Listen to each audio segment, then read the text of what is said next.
Good morning. Thank you for joining us. Apologies for the slightly delayed start to this meeting. My name is Sadia Zahidi. I'm a managing director at the World Economic Forum and absolutely thrilled to welcome you here for this pre-meeting press conference to share more on the special meeting on global collaboration, growth, and energy for development.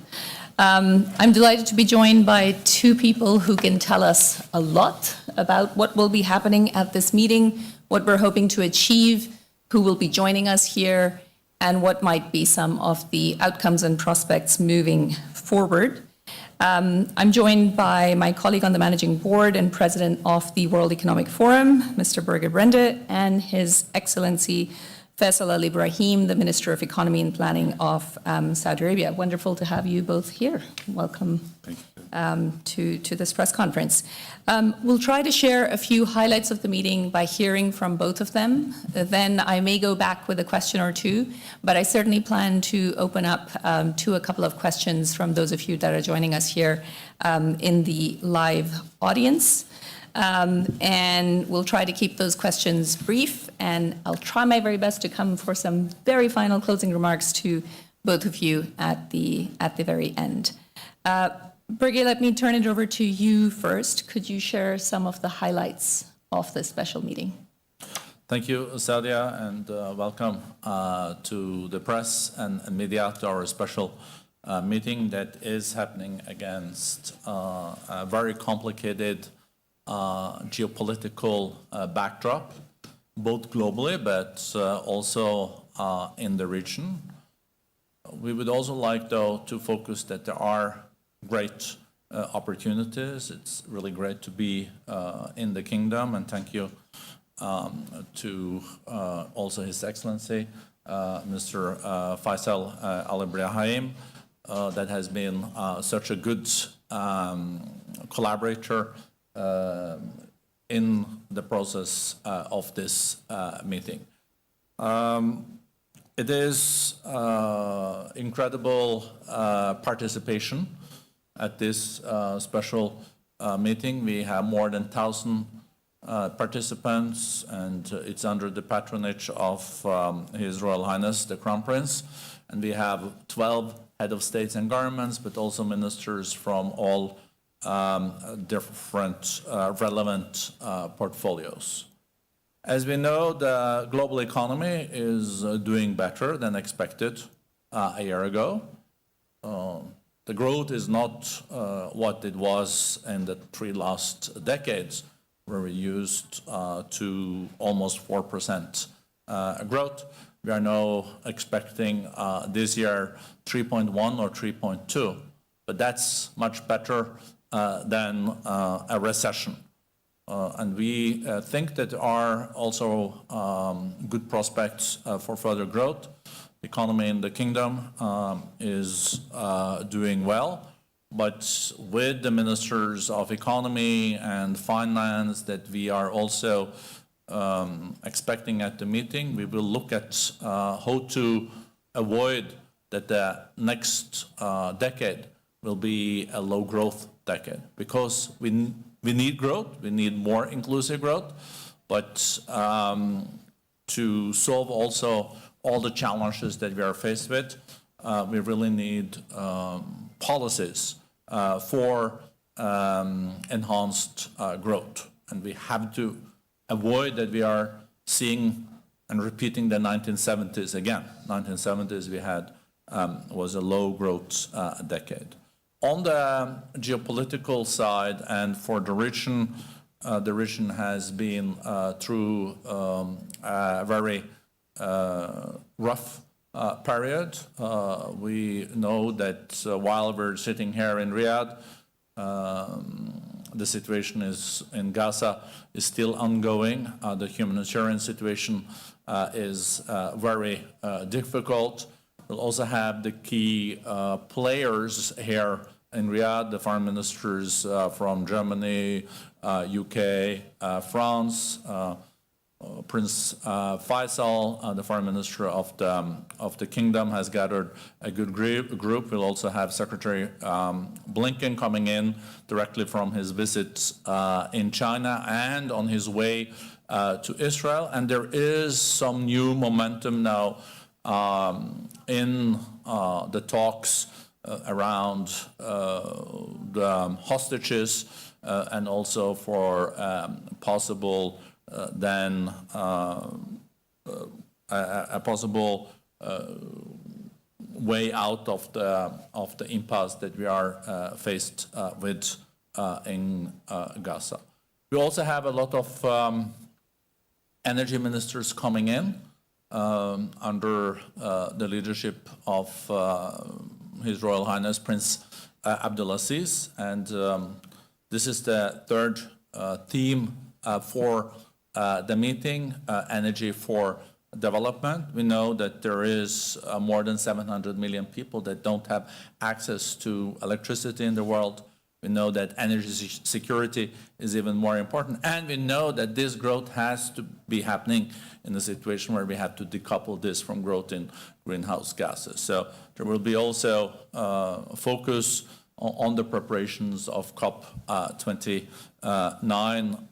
in Azerbaijan, Baku in the fall. So really great to be back in the kingdom. This meeting is happening at a very important moment, and we do expect also progress on the energy side, on the growth side, and also on important discussions will take place here related to de-escalation of the conflict in the Middle East. There will be discussions, of course, on the ongoing humanitarian situation in Gaza. The regional aspects also with Iran will be discussed. So we think this is a very has all the prospects for becoming a very consequential meeting. Thank you. Thank you, Birgit. Very important three themes that will form the red thread throughout the meeting. Your Excellency, turning to you, the particular significance of holding this meeting for the first time in Saudi Arabia, and also your hopes and expectations of its impact. Thank you, Sadia. And I'd like to start first by thanking Borge for his partnership and collaboration in setting up and delivering this, as he said, what we believe will be a consequential meeting. I think to our colleagues in the media, I'd like to welcome you first to Riyadh, the Kingdom of Saudi Arabia. And as probably we mentioned, we know the world is today walking a tightrope right now, trying to balance security and prosperity. We meet at a moment when one misjudgment or one miscalculation or one miscommunication could further exacerbate our challenges. And you know the situation well. You are writing column inches on it every hour and every day. The global economy is doing a little bit better, but still facing fragmentation. Some say there is fracture. Geopolitical frictions have shaken public trust in multilateral institutions, but reform is being called for and being delivered. Climate change poses an existential threat, and technology, as you know, is changing life as we know it at lightning speed. All of this poses new, complex challenges, but also immense opportunities, and tackling them requires systemic transformation. A fundamental reevaluation, like Borge said, of planning and policies, and a reassessment of the economic ties and models that are being stretched thin.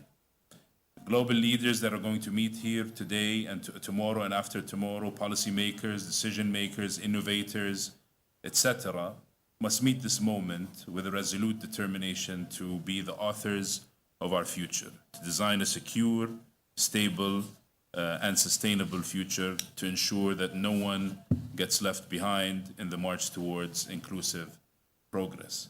And I believe your role as guardians of information in this age of citizen journalism and social media has never been more critical to the accurate and reliable spread of knowledge, information, and well-informed discourse. This World Economic Forum special meeting on global collaboration, growth, and energy for development under the patronage of His Royal Highness the Crown Prince Mohammed bin Salman could not be more timely. As an established and dynamic global platform for thought leadership, solutions, and action, Saudi Arabia is hosting this critical meeting with the World Economic Forum at a critical moment. We recognize that revitalizing international collaboration has never been more important than it is today.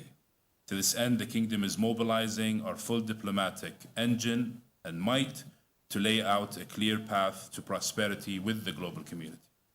We are working to ensure that progress for one part of the world does not come at the expense of another. 8 years into Vision 2030, we have demonstrated our willingness to lead the way towards a model of transformative growth that is innovative, inclusive, and sustainable. And we've seen some of the results. I'd like to highlight that for the first time ever in 2023, our non-oil activities represented 50% of our total GDP. We're committed to reforming the way we do things across the board, and multilateral institutions are buying into this. Most recently, the World Bank chose the Kingdom as a center for knowledge sharing on economic reforms. Our vision is charting a course toward a thriving, productive, knowledge-based economy that is unlocking the vast potential of our human capital.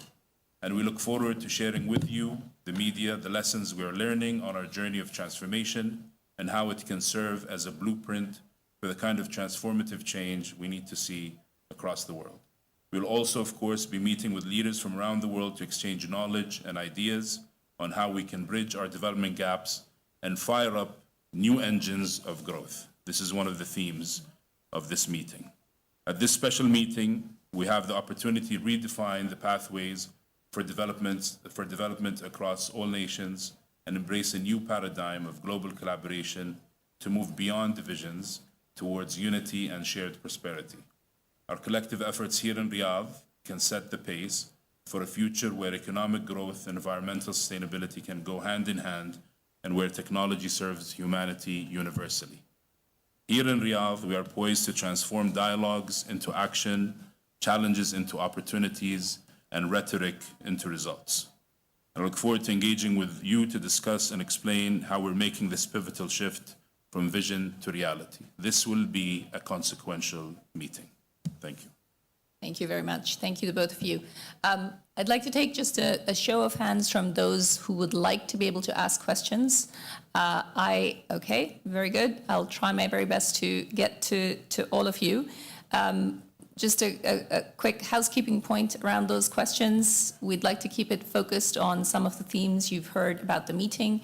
If you could just introduce your name, your organizational affiliation, and keep your question brief, we can then get started. Start with you.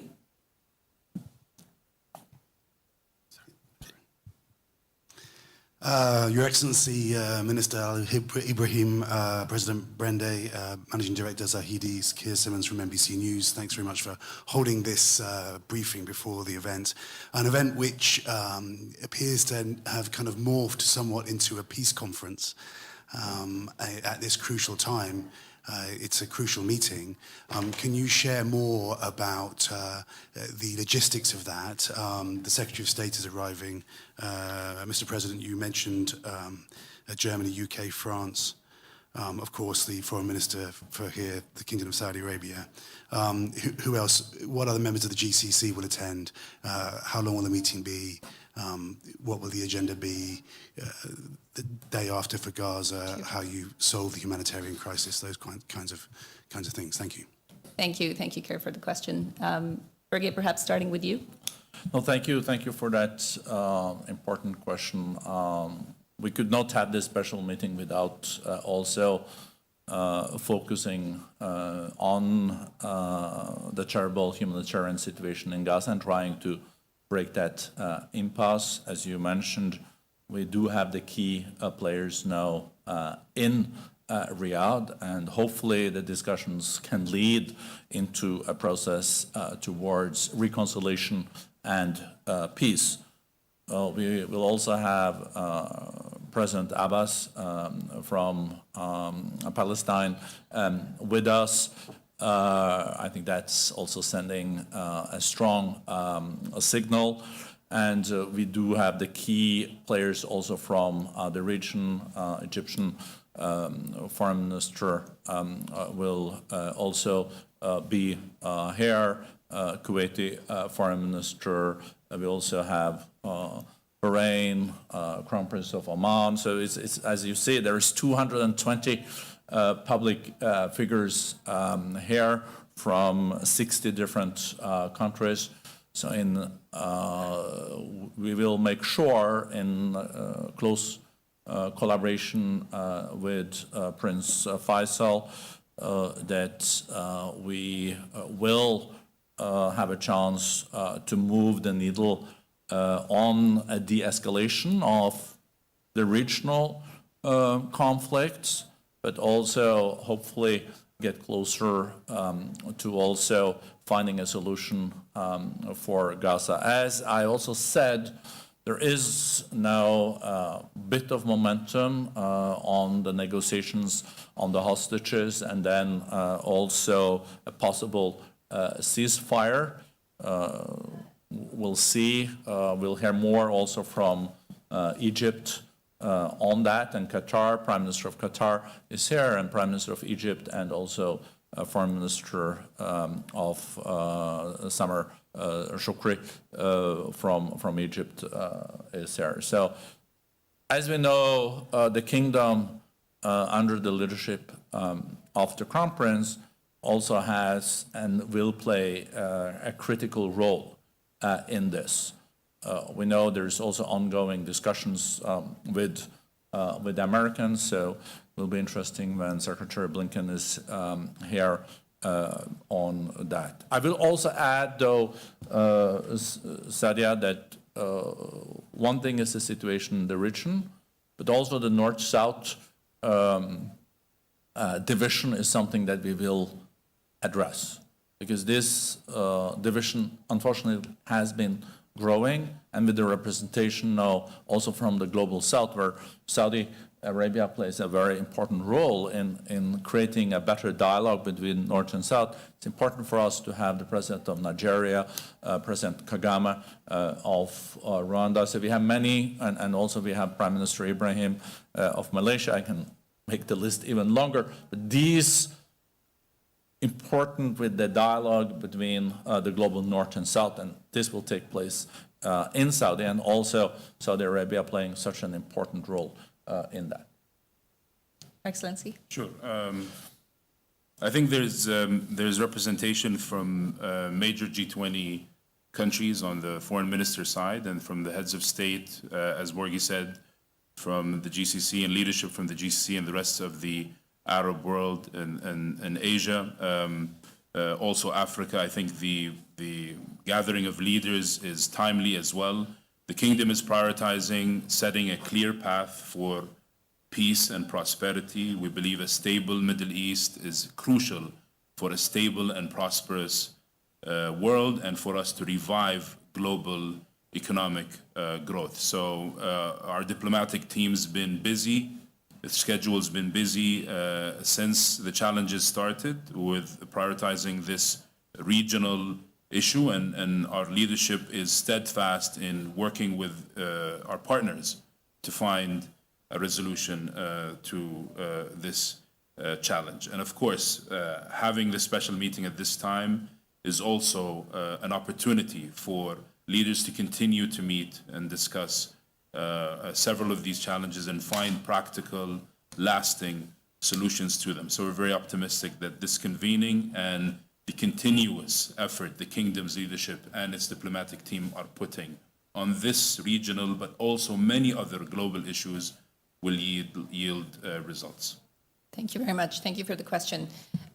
We'll go with you next. So the gentleman on the right, yeah. Hi, thank you so much. Stephen Kalin from the Wall Street Journal. I just wanted to follow up on a few of the comments that were just made. You said that there's a chance to move the needle on de-escalation and finding a solution for Gaza. Could you be a little bit more specific about, I mean, a solution for Gaza covered, there's lots of challenges. Is the hope from this meeting that there will be progress on a ceasefire, end of the war, two-state solution, or more narrowly on getting more humanitarian aid into Gaza, or setting a plan for reconstruction and post-conflict governance, which I know Saudi Arabia has been very keen to have a part in. And also in terms of, you know, talking about there being the key participants present here. Is there going to be Israeli presence?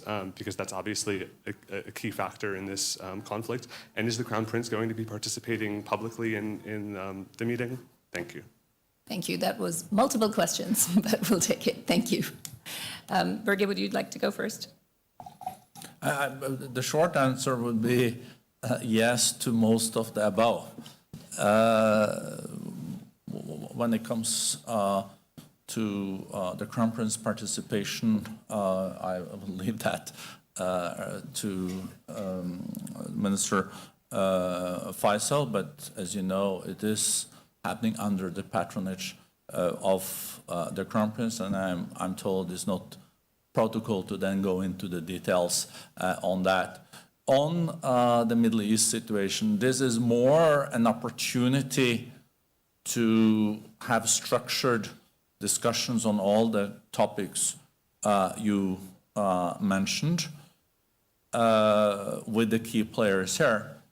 On the concrete discussion on Gaza, this is now a discussion going on where Egypt, together with Qatar, is leading those discussions both with Hamas and with the Israelis. So those discussions concretely will not happen here, but as you say, there is a lot that needs to happen in the months to come.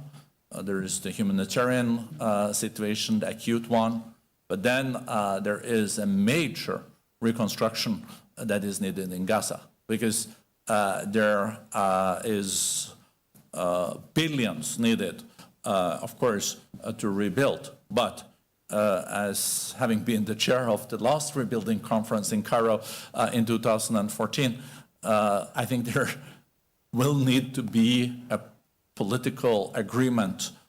So it's not going to happen again before there is willingness from the global donors to go in. And that is, of course, also related to the bigger question you mentioned with a future two-state solution.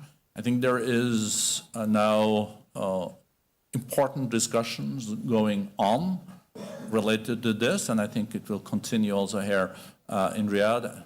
That's why I also mentioned Secretary Blinken's participation here, where we are following very closely also the dialogue between the US and Saudi Arabia. And we should not forget that we are still not in a situation where in the maritime context there is full navigation freedom in the Red Sea.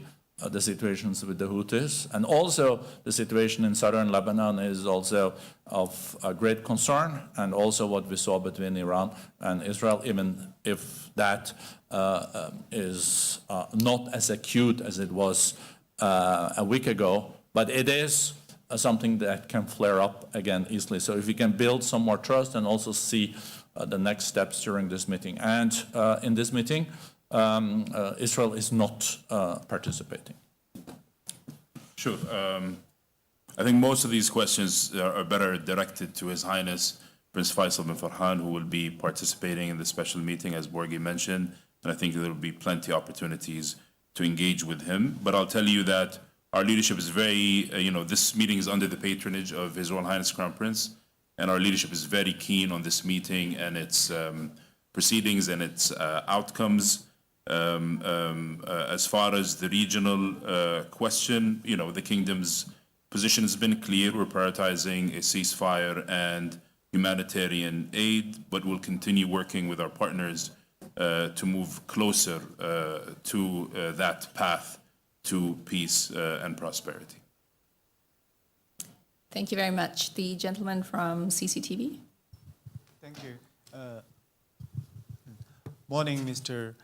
President, Your Excellency, and Directing Manager. I'm Yanning from China Central Television and also CGTN. I have a question that is, last September, President Xi from China raised the concept new quality productive forces. So in this meeting, we will address the economy development from this point of view. And the second question is for Your Excellency, because yesterday I see news report about Saudi Arabia's 2030 vision show signs of success. So during the first half of the period of the 20 vision, how do you rate China-Saudi cooperation, especially economic, and in which field do you think that's the most important? Thank you. Thank you. Minister, perhaps Sure. starting with you first. On the question, as you mentioned, Vision 2030 is proceeding with a lot of momentum. 7 or 8 years in today, we're in the 8th year. The results, as I mentioned, on non-oil activities, this is a highlight. It reaching 50% of our total GDP means that non-oil economy, which has grown 20% since 2016, is growing with strong momentum, and we're just getting started. Most of this growth is coming from new sectors that were started from scratch. We will see still more economic activity from more industrial, manufacturing, and exporting activity in the medium term. As far as the relationship with China, it's very strong. We have decades of strong historical ties on the trade side, and that trade profile is evolving robustly.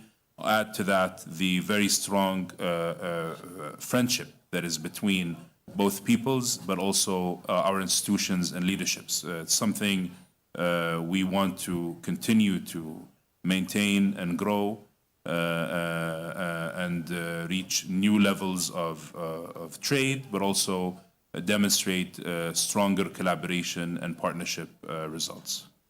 Thank you. Birgit, do you want to add to that? Yeah, I would just underline what the minister said related to Vision 2030. Big kudos to Saudi Arabia for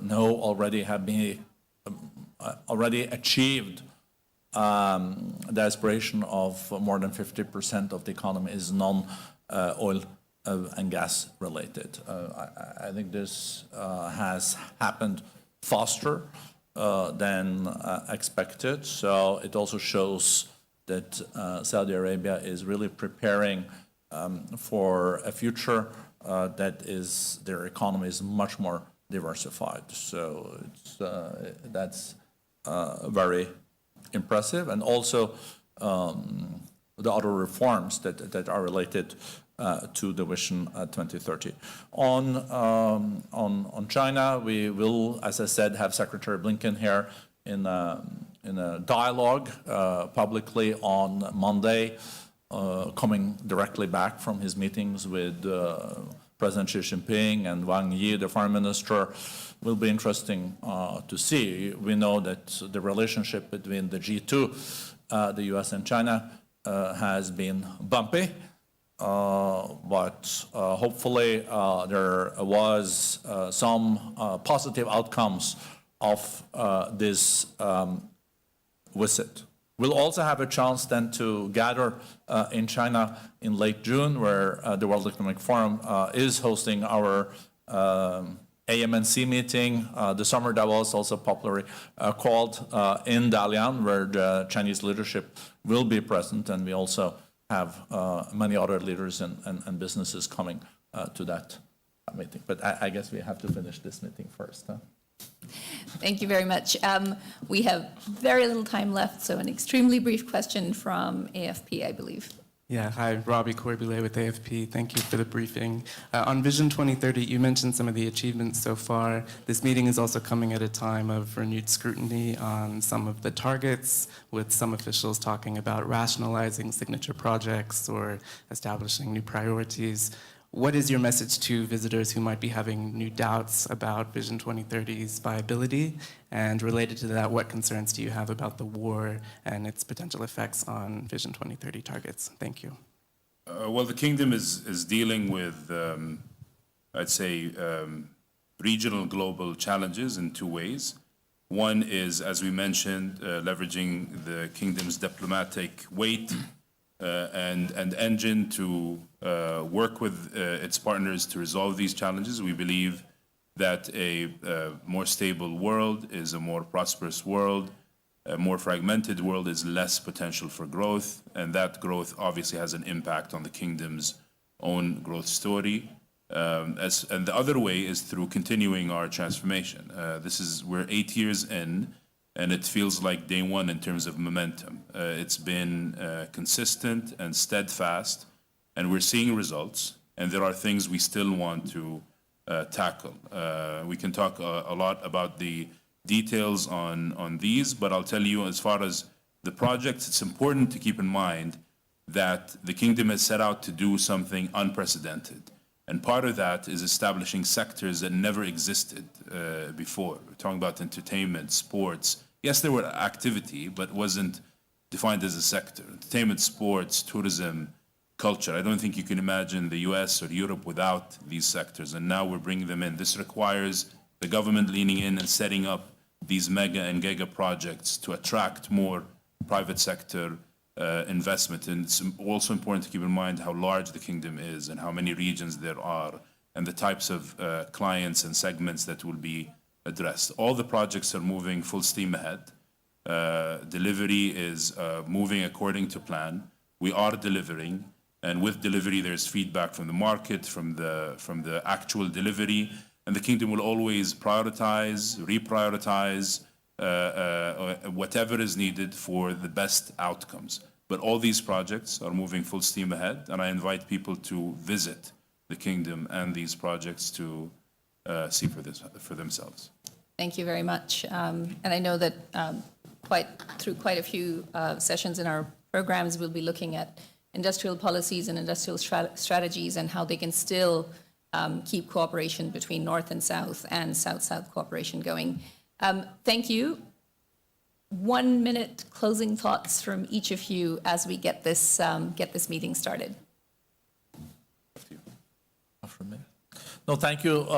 This was a good curtain raiser for the meeting. I think we all also had the chance to sharpen our mind because it's an incredible, important meeting. It's one of the largest meetings we have had outside Davos in the history of the World Economic Forum, and the collaboration with the kingdom has been very, very strong. So we're excited, but we also feel a lot of responsibility to make sure that, as I mentioned, can move the needle on some of the most pressing global issues. As I said also in the beginning, we a year ago we feared it was going to be a global economic, or at least possibly a recession in some key countries. That did not happen. The global economic growth is better than expected, lower than the historic growth, but what we have seen is a geopolitical recession.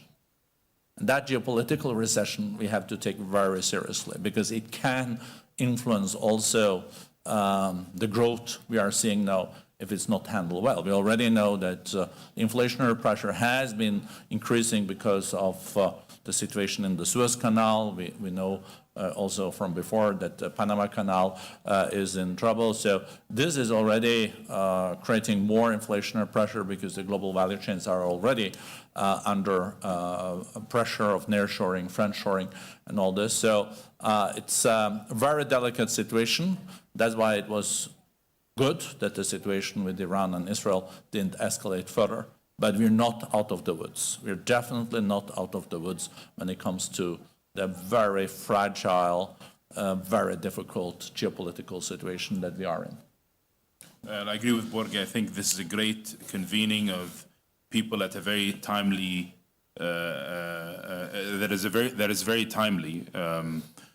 These three themes, inclusive growth, global collaboration, energy for development, carefully selected because the three of them require our attention. And I think the pace and the and the variety of the challenges that the world's been seeing recently, but also on the other side, the immense opportunities that we could create together and capture, I don't think has been ever been at this level. So we're very much keen that this meeting will lead to difficult conversations triggered by maybe some of your great questions and work, and lead to outcomes that will really help us co-author a better future today. Thank you very much. Thank you to our president. Thank you to Minister Al Ibrahim. Thank you to the members of the media that joined us here. And thanks to our online audience. See you over the course of the next 2 days. Thank you. Shukran. Thank you. Thank you very much.